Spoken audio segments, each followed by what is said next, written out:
Estás escuchando Milenio 3, por Ayuka Nanika. Nunca antes habías estado tan cerca de lo desconocido. Milenio 3, Cadena Ser.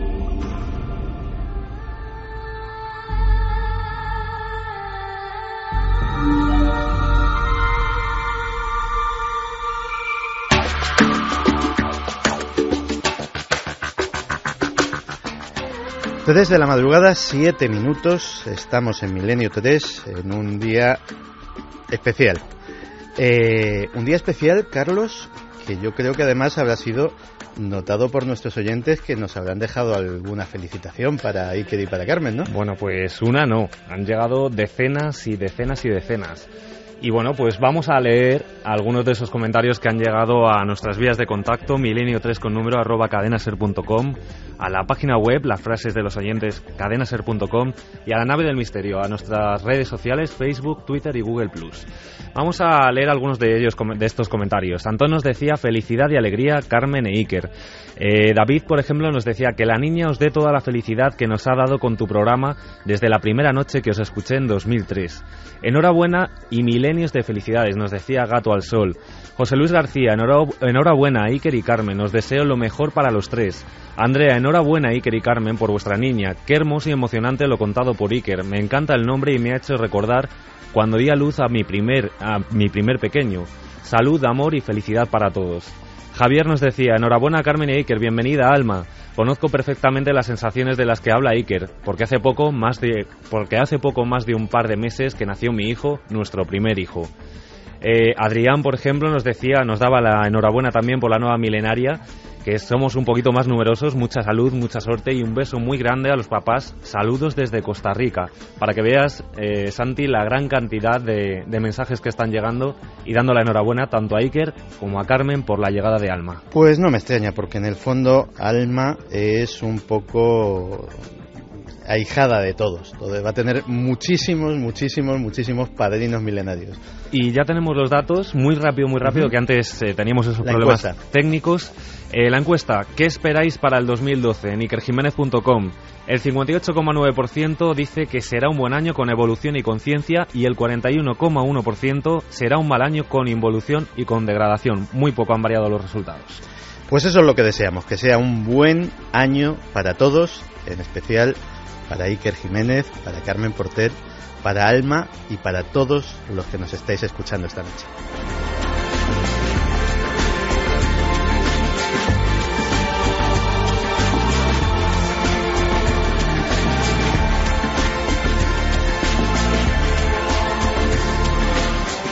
Y vamos a comenzar la hora con una historia que me traía Javier Sierra, que hace poco más de un año estaba impresionándonos en estos mismos micrófonos.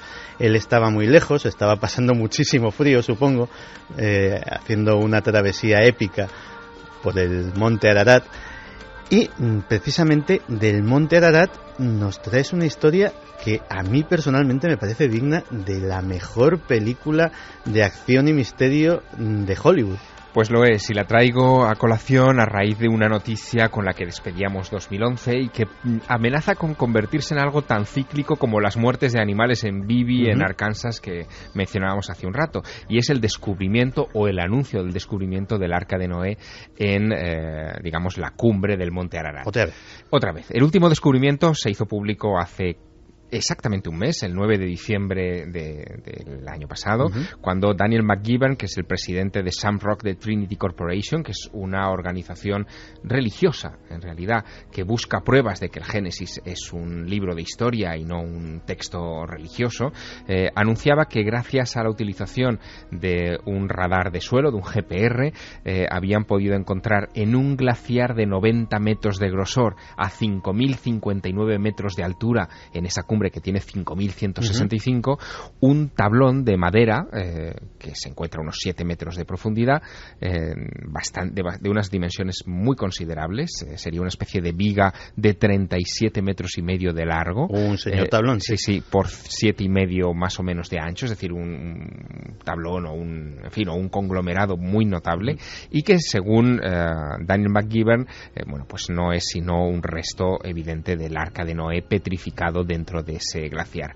Lo curioso es que esta no es una historia nueva. Daniel McGivern ya había hecho ese tipo de declaraciones y había anunciado parte de ese descubrimiento en su propia página web, que se titula Noah's Ark Found, en el año 2009, es decir, que ya lleva un tiempo dándole vueltas a este asunto, y se suma a una serie de historias muy recurrentes en torno a este tema que yo investigué en su momento bastante de cerca cuando tuve que escribir El Ángel Perdido, pero que me han servido en estas horas para rescatar unas declaraciones que todavía no había compartido con nuestros milenarios.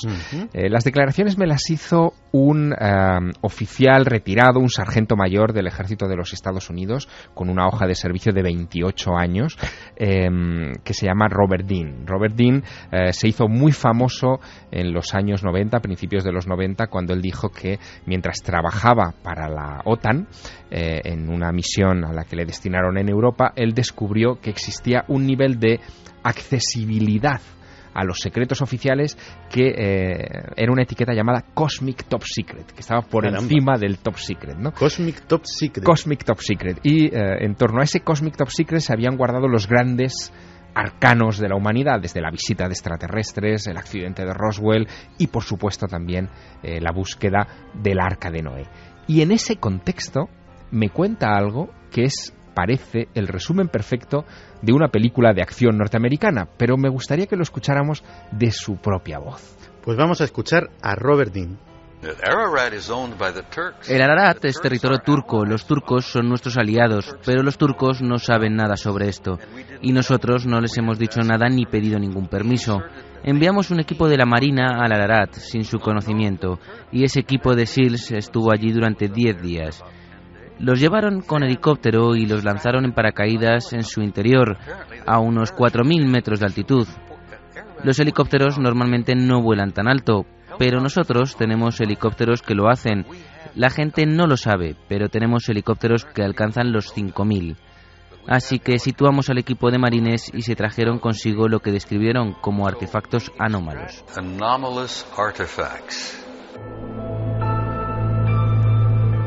Artefactos anómalos. ¿Cómo de anómalos? Claro, ¿qué artefactos anómalos fueron los que encontraron ahí? Bueno, pues Robert Dean no me dio respuesta a ese interrogante, pero sí me dijo que se almacenaban en unas instalaciones militares de alto secreto a las afueras de Washington, en el cuartel de los marines, ¿no? El cuartel general de los marines. Almacén a lo Indiana Jones. Efectivamente, una especie de almacén a lo Indiana Jones. Lo que venía a sugerir Robert Dean, sin llegar a decirlo en aquella conversación que mantuve con él, es que quizá esos artefactos eran de procedencia extraterrestre, con lo cual artefactos de procedencia extraterrestre dentro del Arca de Noé ya es como rizar el rizo de todos los misterios. Yo no doy credibilidad absoluta, desde luego, a este testimonio, sobre todo después de haber pisado el Monte Ararat y de haber explorado parte de esos glaciares y de ver la orografía tan compleja que tiene ese lugar. Es verdad que es una montaña en la que todo cabe, porque, en fin, su formación, el hecho de que fuera un antiguo volcán lleno de rocas basálticas con infinidad de recovecos, el hecho de que el diámetro solo de la montaña sea uno de los más grandes de la Tierra, tiene 40 kilómetros toda su extensión, bueno, pues hace que allí pueda caber de todo y que en su permafrost, en sus cumbres de hielo perpetuo, pueda haber fragmentos de lo que fuere. Pero tanto como pensar que un equipo de SEALs entraron dentro del Arca, se trajeron artefactos y hoy en día están descansando en Washington, a mí particularmente me cuesta reconocerlo, pero a raíz de estas noticias y previniendo que quizá en la segunda mitad de 2012 vuelva a anunciarse de nuevo un descubrimiento del Arca de Noé, no está mal que esta noche aquí nos adelantemos a él. Pues una historia realmente fascinante. Helicópteros que vuelan a 5.000 metros de altura, SEALs ultra entrenados entrando en la propia Arca de Noé. En fin, digno de una película.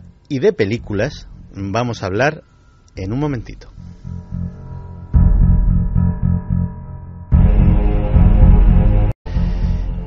Porque hace un rato en la redacción Javier Pérez Campos me enseñaba unos documentos antiguos, unos pliegos de cordel, que tenían un titular realmente sugerente. ¿Qué decía el título?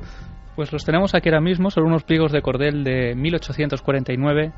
En la portada, para que te hagas una idea, aparecen unas personas, unos policías, entrando en una sala cuyas paredes están forradas de cuerpos colgados de ganchos.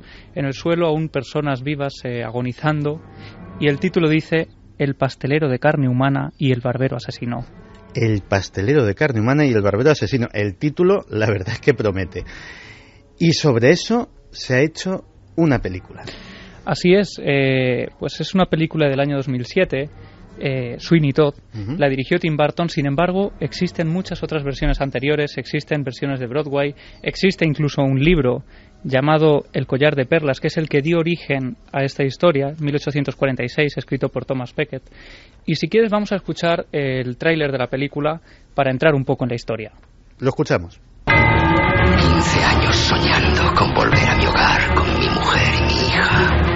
Benjamin Barker. Nada de Barker. Ahora soy Sweeney Todd y se hará venganza. ¿Y mi mujer? Murió. Y él tiene a tu hija. El juez Turpin. Debes olvidar el pasado. No.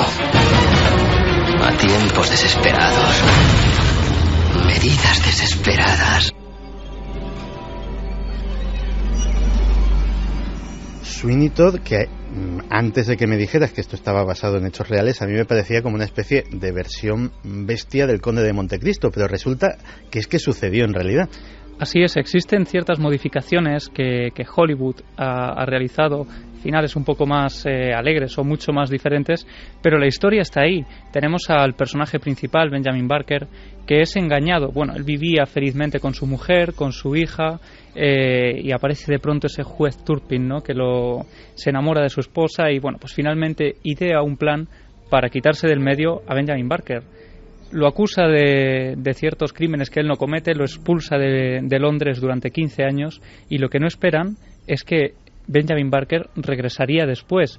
Regresaría con un estilo totalmente diferente, nadie lo conocía y llega de alguna forma buscando venganza. Llega después de haber vivido esos años tan difíciles, condenado a esos trabajos forzados. Y él tenía una vida próspera en una barbería, que además hay que recordar que en aquella época, en el siglo XVIII, pues el barbero era también un poco el cirujano, ¿no? Y el sacamuelas. Dentista, efectivamente. Eso es. Pues si quieres vamos a escuchar otro corte de la película para seguir entrando y conociendo más de este personaje. 15 años. He podrido en un infierno por una falsa acusación. 15 años soñando con volver junto a mi mujer y mi hija. Parece que los años no han sido amables con usted, señor Barker. No. Nada de Barker. Ese hombre ha muerto. Ahora soy Todd. Sweeney Todd. Y se hará venganza.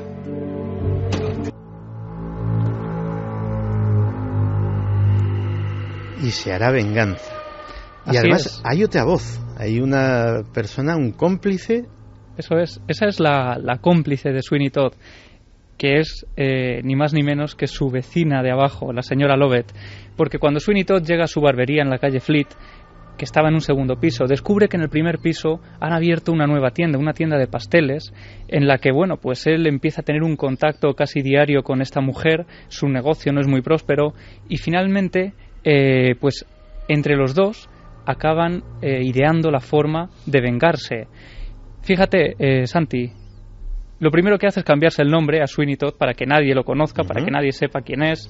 Realquila esa tienda en la segunda planta, además abre esa barbería y ocurre que día tras día su furia va incrementándose hasta que llega a matar a la primera persona. A partir de ahí empieza a cometer una serie de crímenes no solo con las personas que tuvieron que ver en la decisión del juez Turpin, sino prácticamente en todas las que van entrando a su barbería, hasta llegar a acabar con la vida de 160 personas, ni más ni menos. 160 personas.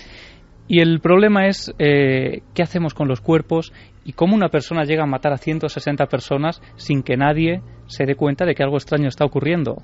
Pues ahí entra en juego la vecina de abajo, la señora Lovett, que pues pensaba, ¿qué es lo que hacemos con estos cuerpos? Pues vamos a trocearlos, y ya que la carne estaba muy cara en esa época, decide... Casi un artículo de lujo, efectivamente. Sí, pues ella decide aprovechar esos crímenes que está haciendo el barbero de arriba para dar un nuevo sabor a sus pasteles.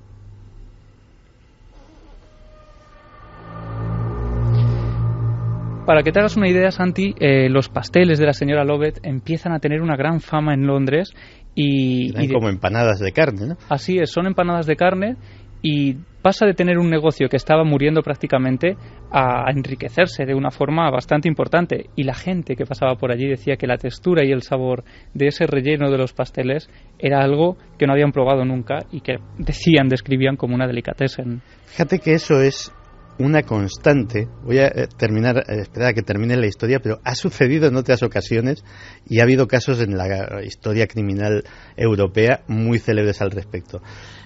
O sea que esas empanadas de carne se convierten en algo famoso en todo Londres. Así es, como dices, todo el mundo la describe como algo delicioso, y finalmente acaban perfeccionando el sistema, porque en vez de estar sacando cuerpos a la calle, que los haría ponerse en el punto de mira de todo el vecindario, pues fabrican una silla que, bueno, de alguna forma se abate hacia atrás, descarga el cuerpo con una trampilla que lleva un conducto que hace caer los cuerpos al sótano, y allí es donde la señora Lovett los recoge para hacer esas empanadillas.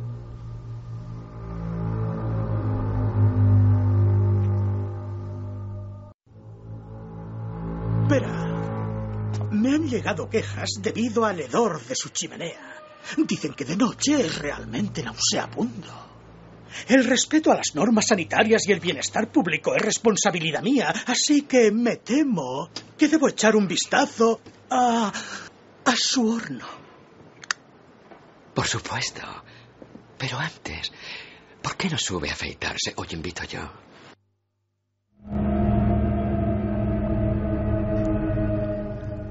Tú fíjate que a mí no me han llegado a afeitar a navaja nunca, pero tiene que ser una sensación de sentirse indefenso ante un instrumento que te puede quitar la vida en un segundo. En una zona delicada, además. En una zona muy delicada. Y así era como Sweeney Todd disponía de sus víctimas. La mayor parte de ellas no tenían nada que ver con su venganza original. Es decir, este hombre entró en un furor criminal ya absolutamente imparable. Y supongo que el beneficio comercial que le sacaban a esos cadáveres influiría bastante también. Claro, él garantizaba de alguna forma el afeitado más apurado, y es una de las bromas, ¿no?, que se hacían. Uh-huh. Pero es que de hecho estamos escuchando todas estas historias y vemos cómo de repente los vecinos empiezan a notar un hedor muy extraño, muy desagradable por las noches. Incluso hay vecinos, familias, que denuncian que personas de su entorno habían entrado en esa barbería y jamás habían vuelto a salir. Es entonces cuando empiezan ya a llevarse a cabo investigaciones de diversa índole, y por ejemplo la principal es la del magistrado Richard Blunt, que inicia esa investigación dejándose afeitar por Todd, siempre acompañado de una persona, porque no atrevía a quedarse solo, sí. Y bueno, hasta que en 1801 se hace un registro y se encuentran huesos, ropas y relojes de oro en la cueva, en el sótano de esa casa, es decir, que también se quedaban con las pertenencias de los cuerpos. Finalmente, Lovett confiesa y se suicida tomando veneno, y Sweeney Todd es ahorcado en un mes de enero como este de 1802 a la edad de 46 años, y entregan su cuerpo al Real Colegio de Cirujanos de Londres. Pero es que además el periodista Peter Haining es el que sacó a la luz toda esta historia real en el año 2007, tras 10 años de investigación en legajos de la zona, y descubre otros datos impresionantes, como que Sweeney Todd nació en 1756, que se crió en un ambiente de pobreza, y que probablemente también esas palizas entre de su padre a su madre, había cierta violencia doméstica, y todo eso influyó en ese ambiente conflictivo. Además, ofrece datos como que la barbería se encontraba en el 186 de la calle Fleet. Esto ha dado lugar a auténticas peregrinaciones de personas que ya no solo hacen la ruta de Jack el Destripador, también hacen la ruta de Sweeney Todd. El turismo morboso de Londres, que los que conocemos bien esa ciudad, pues también lo conocemos. Así es, y además ofrece también datos como que la barbería, para mostrar detalles como que Sweeney Todd era a su vez cirujano de alguna forma y sacamuelas, pues tenía esas bolsitas de sangre coagulada en su puerta, en su ventana, y también algunas muelas que había sacado algunos de sus pacientes. Y bueno, pues ofrece otros datos como que la barbería, bueno, pues la distancia que tendría con la tienda de pasteles, que estaba en realidad no encima y debajo, sino una al lado de la otra, y otros muchos datos. Lo curioso, Santi, fíjate, esta historia llega a España, como decíamos al principio, en 1849. Eso es, ¿cómo llega ese pliego de cordel que me has enseñado? Pues fíjate, esa historia del pliego de cordel cuenta algo que ocurre en 1415 en el país vecino, en Francia, y parece que tenemos una historia idéntica a la ocurrida en Londres, pero 400 años antes. Y bueno, pues si quieres vamos a escuchar a Juan Rada, periodista y amigo de este programa, contándonos esta historia, cómo se inicia. La historia de Sweeney Todd está un poco basado en un caso que pasó en París a mediados del siglo XV. A la capital francesa llegaron los hijos del conde de Pontarbo, se hospedaron en la posada de los Tres Reyes, en una calle llamada precisamente del Infierno. A las pocas semanas, el futuro conde de Montalvo observó que su hermano llevaba 3 días sin aparecer por el hotel, y entonces hablaron con un armero, y este le dijo que se había fijado en un señor que vestía igual que él. Dice, vamos, como me van muy mal las cosas, pues estuve esperando a ver si salía de la peluquería, pues para pedirle incluso limosna, porque no me llega para dar de comer a mis 8 hijos. Esta persona seguía sin aparecer durante varios días, y es entonces cuando se inicia una importante investigación, una labor de búsqueda casi sin precedentes para la época. Y bueno, pues varios arqueros hacen un registro minucioso, y ya cuando estaban a punto de tirar la toalla porque no encontraban absolutamente nada en esa peluquería, finalmente ocurre, Santi, una de esas casualidades que parecen casi imposibles. Pero tanto insistieron los arqueros que uno de ellos, sin querer, pisó un resorte y 2 de ellos cayeron de cabeza debajo a un sótano, a una cueva. Gritos, alaridos, espasmos, y en la tenebrosa oscuridad de la cueva descubrieron una decena de cadáveres colgados en las paredes mediante ganchos, como si fueran terneras, de los que habían cortado pedazos de carne. Era la cueva del horror. Y vieron que había un pasadizo al sótano de la tienda de al lado, que era la pastelería. Como vemos, la historia tiene todos los ingredientes, nunca mejor dicho, para, bueno, pues idénticos a la historia de Sweeney Todd, ¿no? Estas personas, estos 2 hombres, se llevaban un 50% de los beneficios que obtenían al robar las pertenencias de los cuerpos, y el pastelero se llevaba la carne, que por cierto, además, la clientela más selecta, que era la que acudía allí, decía también que el sabor de esa carne era pues una delicia, ¿no?, para el paladar. Y bueno, pues cuando los cuerpos se pudrían, además los lanzaban al Sena y nadie los encontraba. Aquella historia tuvo una gran repercusión. Bueno, finalmente fueron atrapados y se les fueron ejecutados, por supuesto, estas personas. Y vamos a escuchar de nuevo a Juan Rada, contándonos la repercusión de este caso. Fue una historia tenebrosa, porque todo París, o la élite de París, acudía a esta pastelería, consumía esos dulces, todo el mundo conocía al pastelero, muchos también acudían a esa peluquería, y entonces cuando se dieron cuenta de que aquello era la cueva del horror, pues causó un impacto impresionante.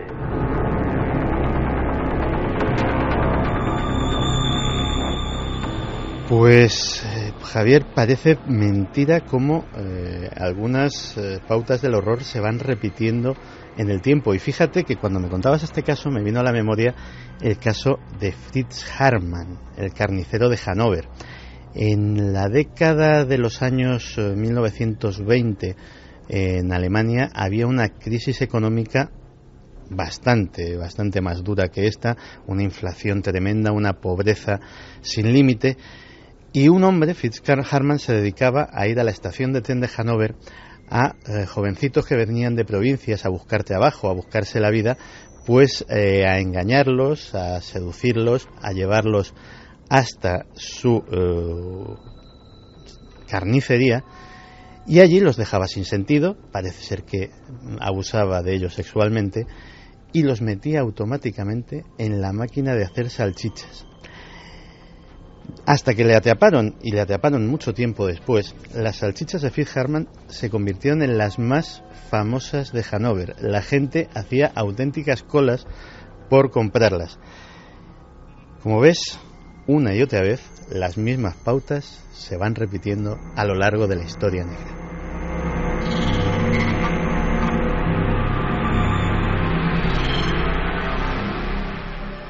Y bueno, historias sucedieron entonces y historias suceden ahora. ¿Y dónde suceden las mayores historias en la actualidad? Pues en el ciberespacio. Y nos las trae ¿quién? Diego Marañón, Milenio Red. Milenio Red. Toda la información digital del mundo del misterio. Empezamos el año en Milenio Red con un titular que asusta. Los ordenadores ya están escribiendo artículos periodísticos. Cierto es que la comprensión del lenguaje está avanzando mucho, pero esta semana hemos conocido una novedad que va más allá. Hablamos de pura y dura generación de lenguaje. 2 empresas estadounidenses han empezado a escribir noticias cortas por ordenador. De momento son resúmenes deportivos de 1 o 2 párrafos. El software recoge datos como, por ejemplo, estadísticas deportivas, informes financieros de empresas y construcción y venta de viviendas, y los convierte en artículos. Con los años, las posibilidades que Arthur Clarke escribió en su día y que se convirtieron en imágenes gracias a Stanley Kubrick están mucho más cerca de lo que parece.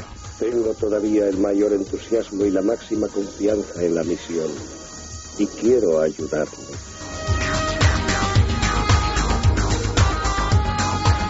Científicos de la biblioteca Lawrence Berkeley han logrado reproducir grabaciones inéditas que habían permanecido archivadas durante más de 125 años utilizando un escáner óptico 3D. Las voces grabadas en el estudio Volta de Alexander Graham Bell se registraron en su momento para tratar de mejorar la calidad del fonógrafo que había inventado recientemente Thomas Edison. Esta es la voz de Graham Bell, uno de los padres del teléfono.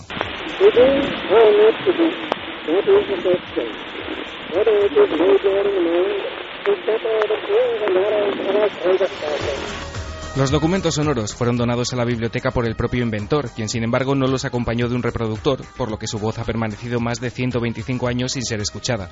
Usando un sistema llamado Irene 3D que permite escanear cualquier tipo de grabación sin entrar en contacto físicamente con el soporte, los científicos y un grupo de restauradores han logrado reproducir las grabaciones por primera vez sin dañarlas.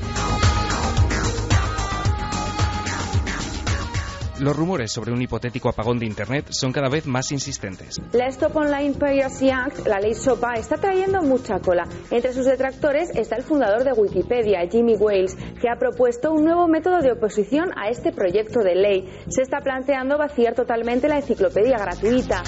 En efecto, fue Wikipedia quien comenzó a promover la idea de una huelga o apagón, como lo llaman los medios, contra la ley SOPA. Parece que la propuesta gustó y ahora otros gigantes de Internet están meditando tomar acciones similares. Google, Facebook, Amazon, Yahoo, Twitter y PayPal, entre muchas otras empresas, podrían unirse para que la protesta se deje notar en cada rincón de la red. Aunque no existe una fecha concreta para este hipotético apagón que afectaría a millones de usuarios en todo el mundo, según diversos medios se baraja el día 23 de enero, debido a que el Congreso de Estados Unidos debatirá un día después la controvertida norma. De concretarse la idea, todavía no está claro si el apagón afectaría solamente a los estadounidenses o si sería una maniobra a nivel mundial.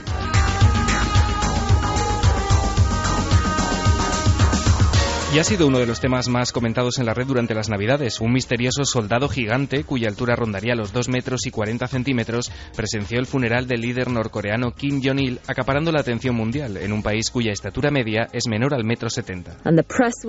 La prensa estaba allí para registrar cada momento, incluyendo esta llamativa foto. Twitter entró en ebullición cuando apareció la imagen que muestra lo que parece ser un soldado gigante, sobresaliendo del resto de la muchedumbre.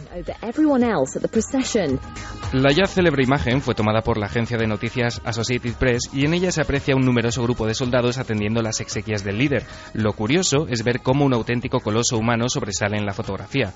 Algunos medios internacionales suponen que se trata de un jugador de baloncesto de aquel país. Otros diarios creen que la imagen ha sido retocada con el objetivo de aparentar que las Fuerzas Armadas norcoreanas son más numerosas de lo que en realidad son. Sea como sea, estamos ante la auténtica serpiente navideña en lo que al misterio cibernético se refiere. Aquí lo dejamos. Si queréis profundizar más en estas historias, nuestro compañero Guillermo León os facilitará los enlaces necesarios para ello. Nosotros nos escuchamos de nuevo dentro de 7 días, porque el misterio nunca se detiene y porque el misterio continúa en la red. Milenio 3. Detrás del misterio. En busca de una respuesta. Cadena SER.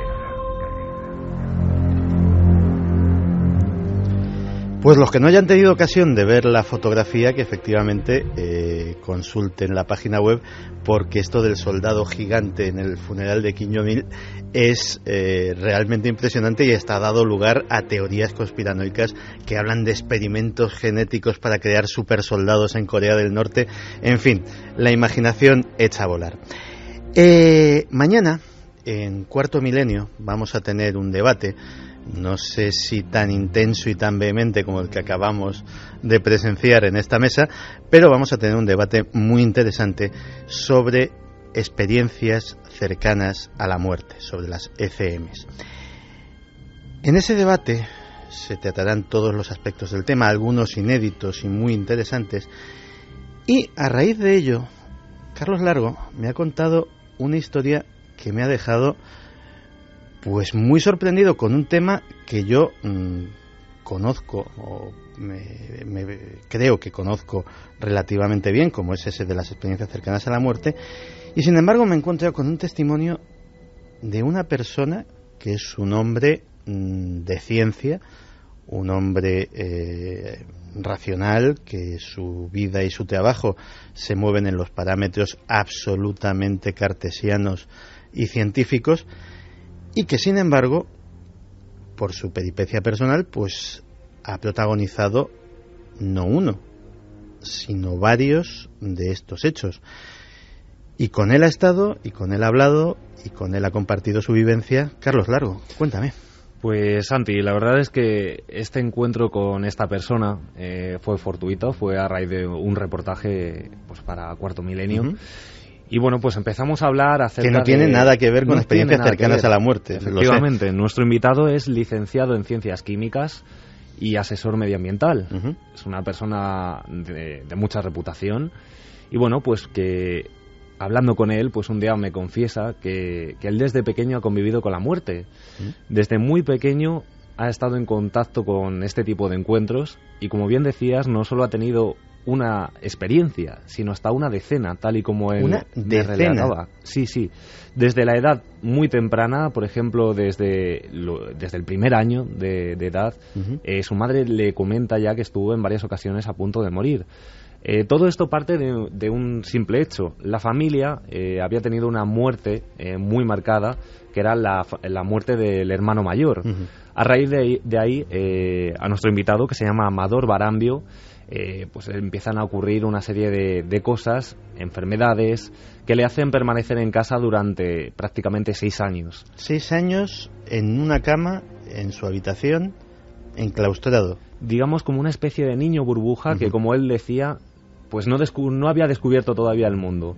Pero si te parece, vamos a dejar que sea él mismo, Amador Barambio, licenciado en Ciencias Químicas, repito, que cuente cómo fueron sus primeros años de vida y su relación con la muerte.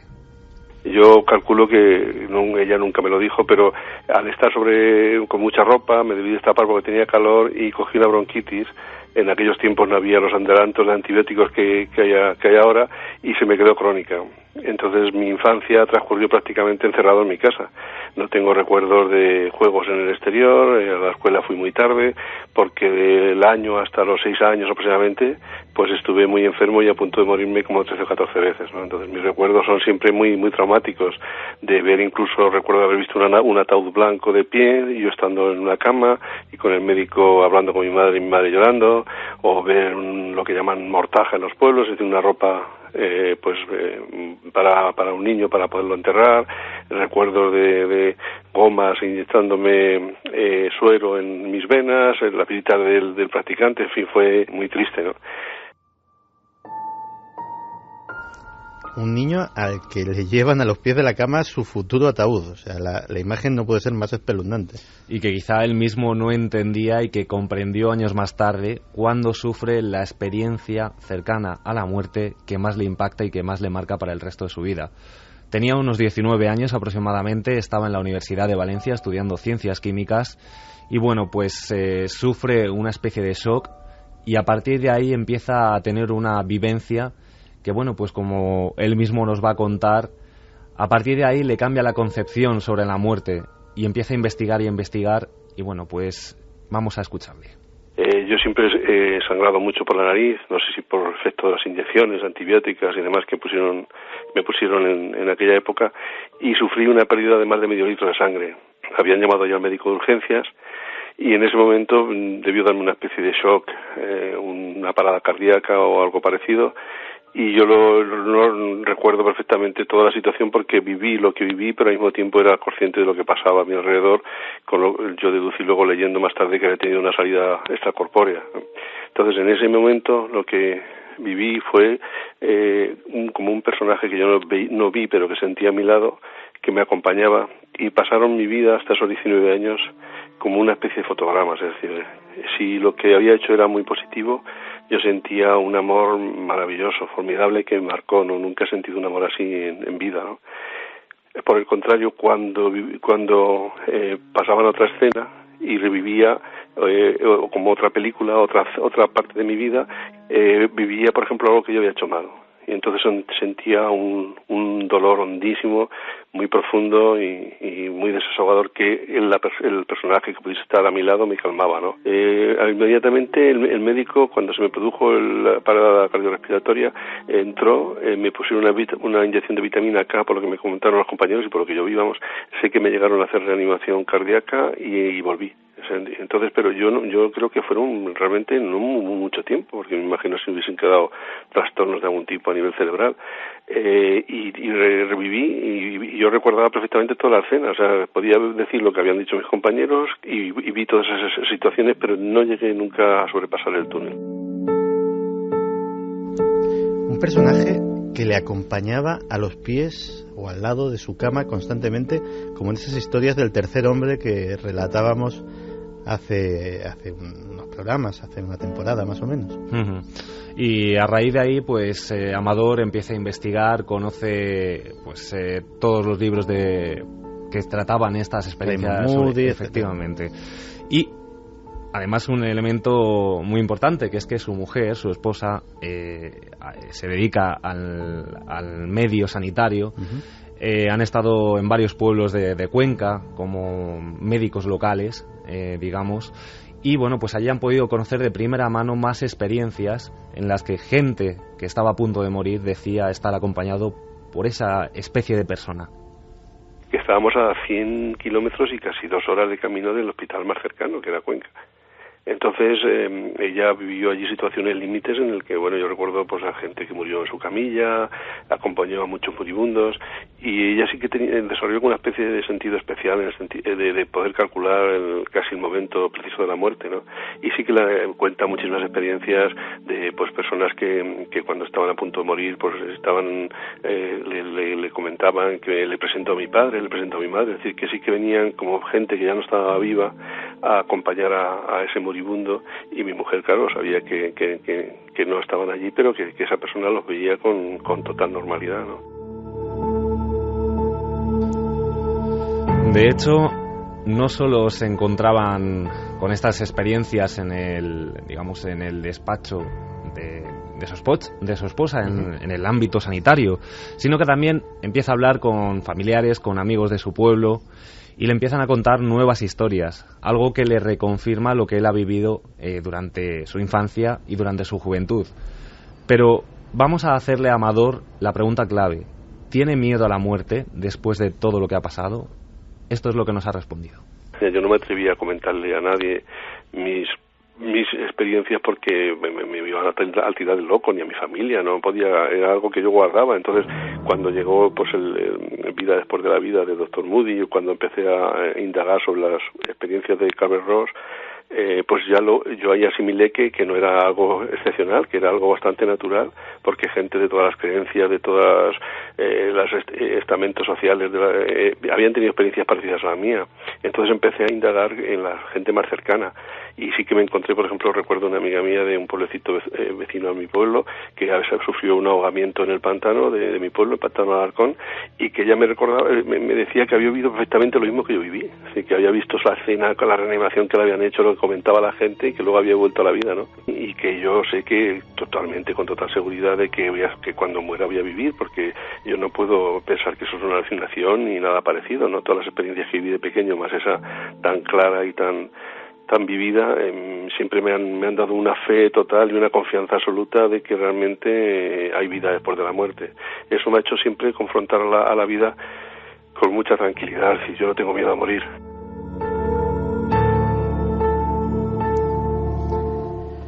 Una experiencia común de la que habla poca gente, de la que mucha gente más de la que pensamos la ha tenido, pero muy pocos hablan de ella en alto, y que tiene como punto común que todos los que la han vivido han perdido automáticamente el miedo a la muerte, el miedo a pasar al otro lado, a esa cita desagradable pero ineludible para todos.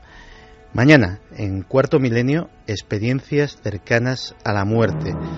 Os aconsejo que lo veáis porque va a ser un debate con unos invitados y sobre todo con unos datos que van a sorprender a más de uno.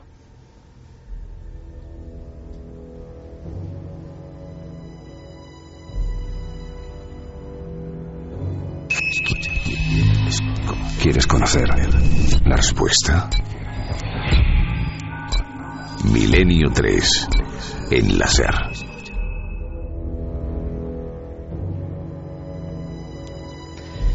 Bueno, Javier, esto se va a acabar dentro de muy poquito, una nochecita intensa, yo la recordaré. Y esperemos que sea también un año intenso, y va a ser un año de libros también. Aquí nos encantan los libros, nos encanta leer, a algunos nos encanta escribirlos. ¿Qué libros crees tú que van a ser los libros que van a pisar fuerte este año? Bueno, es difícil hacer una profecía de esas características porque algunos de ellos no estarán ni escritos todavía. Exacto, y muchos no están en los planes editoriales todavía en este momento, aunque parezca increíble, ¿no? Pero sí que este año va a ser un año especial, es el año internacional de la lectura, la UNESCO lo acaba de declarar así, por lo tanto habrá muchas actividades relacionadas con nuestros queridos libros, y hay algunos en el horizonte, en fin, que van a ser interesantes. Yo pienso en uno que a ti te va a gustar particularmente. Está siendo un éxito en los Estados Unidos en este momento, todavía no está traducido al español, pero vamos, en breve sin duda lo será. Yo no espero. Es una novela de Stephen King, la última, se titula 22-11-63. 22-11-63 es la fecha del asesinato de ¿quién? De John Fitzgerald Kennedy. Exacto, el 22 de noviembre de 1963. Bueno, la novela de Stephen King que ha escrito es un libro voluminoso donde cuenta las aventuras de un profesor de instituto joven de 35 años que se llama Jack Epping y que de repente descubre que en un restaurante de su pueblo, el dueño del restaurante en el sótano, en los almacenes, ha descubierto que hay un portal para viajar al pasado. Jack Epping se traslada al pasado, a la época del asesinato de Kennedy en Dallas, y trata de impedir que el presidente Kennedy sea abatido por las balas. Ese es el planteamiento de la novela. Mezcla, por supuesto, misterio, en fin, paradojas espaciotemporales, y mezcla, por supuesto, terror y amor, que son los ingredientes que Stephen King siempre ha sabido mezclar muy bien. Magistralmente. Y es una novela que promete y que, bueno, que llegará sin duda en 2012 a las librerías españolas. Conspiración, viajes en el tiempo, el asesinato de Kennedy. Yo personalmente no me la pierdo. Casi, fíjate lo que son las obsesiones culturales. Es una especie, salvando mucho las distancias, de caballo de Troya americano. Los americanos, cuando quieren saltar en el tiempo, yo creo que ese sería el momento ideal que escogerían, posiblemente porque es el momento más traumático de su historia reciente, ¿no? Sin duda hay dos momentos en el inconsciente colectivo de todos los norteamericanos. Uno es el asesinato de JFK y el otro es la llegada de Neil Armstrong a la Luna. No por viajar a la Luna, que probablemente no lo escogería prácticamente ninguno por los riesgos que conlleva, pero sí por recordar qué se estaba haciendo en ese momento en distintas partes del país, ¿no?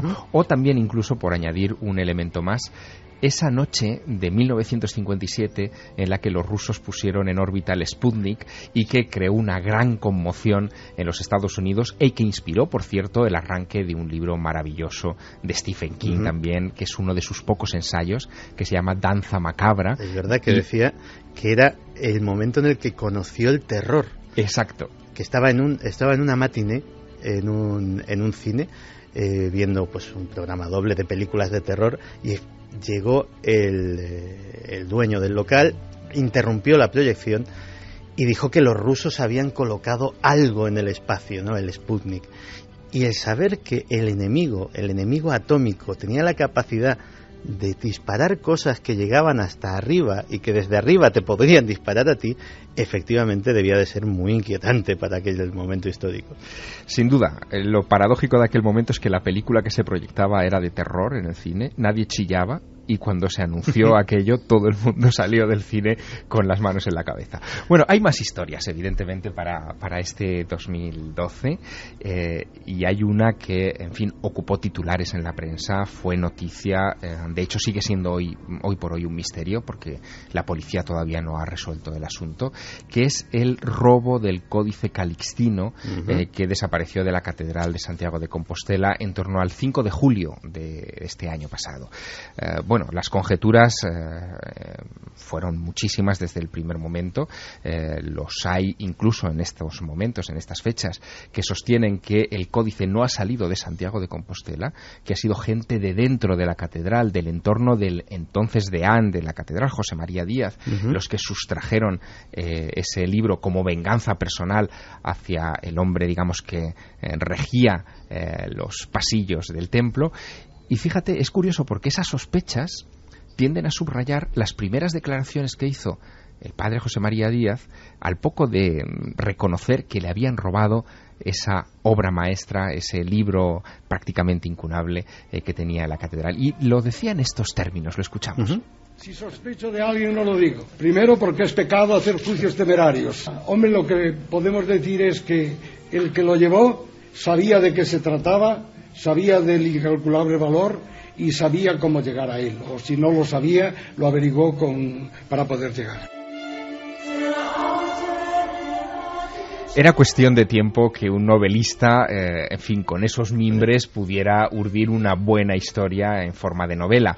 Y esa novela, en fin, llega en estos días de enero a las librerías, se titula El Códice del Peregrino, la escribe José Luis Corral, que es catedrático de Historia Medieval en la Universidad de Zaragoza y buen amigo, y que siguió en aquellos días de julio muy de cerca todas las especulaciones, todos los planteamientos alrededor de la obra, aunque él formula una idea, un tanto singular, ¿no? Él lo que sospecha es que el robo fue encargado por un millonario francés y encarga a dos traficantes de antigüedades que entren en la cámara de seguridad mal protegida del templo para llevarse el Códice Calixtino, y que todo eso lo hace para proteger un secreto que está dentro del códice y que tiene que ver, en fin, con el linaje de Jesús. Muy a lo Dan Brown. No podemos decir nada más, porque sería hacerle un flaco favor a la novela. Pero que se la lea. Exacto, pero el Códice del Peregrino será uno de esos libros, ahora en este arranque de 2012, que sin duda se van a comentar.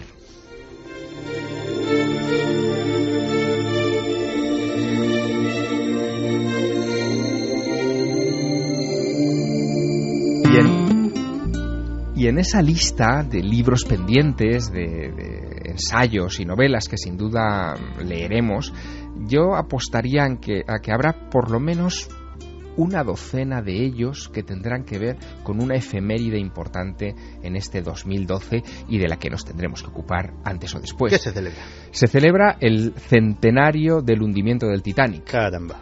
hecho que también da para todo tipo de historias. Si estuviera aquí Carmen, lo habría sabido a la primera. Claro, bueno, pues sobre esto sin duda va a haber novelas, va a haber ensayos, va a haber libros sobre la maldición de una momia que iba, por ejemplo, en las bodegas del Titanic, y a la que se le atribuyó también ese luctuoso suceso. En fin, habrá sin duda literatura de ese tipo.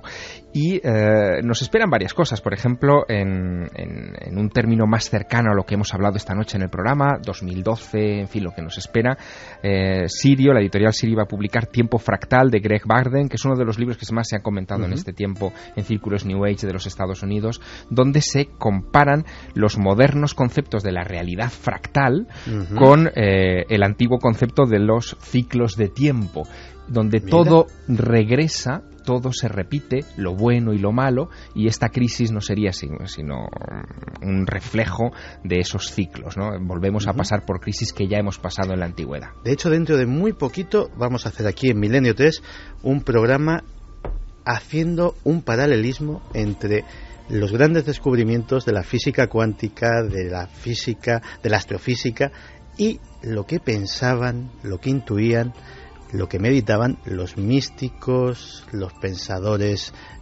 orientales, los filósofos antiguos, que no está ni muchísimo menos tan alejado.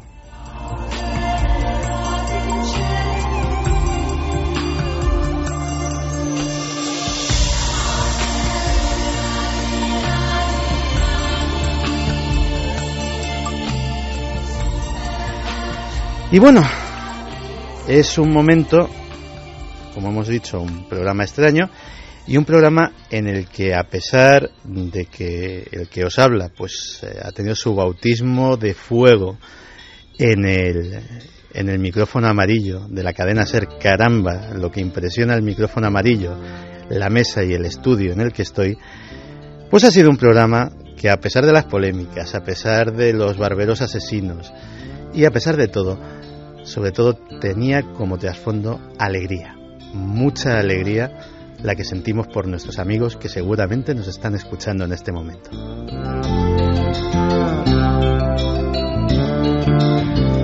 Carlos, la encuesta. Pues resultados finales de la encuesta. ¿Qué esperáis para el 2012? 58,9 ha dicho será un buen año con evolución y conciencia, 41,1 será un mal año con involución y degradación. Pues mira, yo voy a decir que será un buen año. Yo creo que también. Esperemos. Si te parece, vamos con esos ganadores del sorteo que hacíamos hoy. Es verdad hoy. Que teníamos tres magníficos libros. El mar en llamas, de Alberto Vázquez Figueroa, El libro de las aguas, de Alejandro López Andrada, y Las reliquias, de Miguel Zorita Bayón. Vamos con los ganadores que nos han escrito a nuestras vías de contacto. Uno de ellos va para Antonio Zamora, que nos decía: creo que lo que nos espera en el 2012 es un cambio de la sociedad tal y como lo conocemos hoy por hoy. Crisis mundial, cambio climático, falta de valores, revoluciones en el mundo árabe, todo hace indicar que un cambio global está cerca. Otro ejemplar va para Andrea Vázquez, que nos decía: muchas felicidades a Carmen, Iker y a Alma. Le temo a las tormentas solares y los desequilibrios mentales de muchas personas. ¿Tendrán relación? Y el último ejemplar para Esther Fernández. Dice que el 2012 será un año de cambios mundiales, pero que todo depende del ser humano y de sus intereses. Así que pedimos que estas tres personas se pongan en contacto con nosotros, a nuestras vías de contacto, y estos tres ejemplares irán para ellos.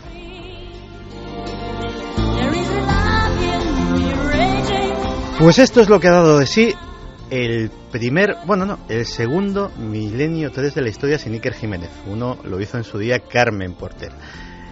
Esperemos que el último.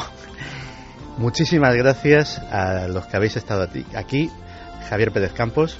Gracias, Santi, enhorabuena, un abrazo y otro abrazo enorme para Iker, Carmen y para Alma Jiménez Porter. Carlos Largo. Muchísimas gracias, un placer, Santi, y mandamos a Iker y a Carmen las felicitaciones de parte de todos los oyentes que han enviado un montón de mensajes para ellos y para Alma. Y Javier Sierra. Pues para Alma, que le envidio profundamente esos ojos nuevos con los que está estrenando la exploración de este mundo. Para ella todo es interesante, fascinante, misterioso también. Así que felicidades, Alma, y felicidades a sus papás. Pues un abrazo a los papás, a Alma, a todos vosotros, y nos vemos mañana en Cuarto Milenio.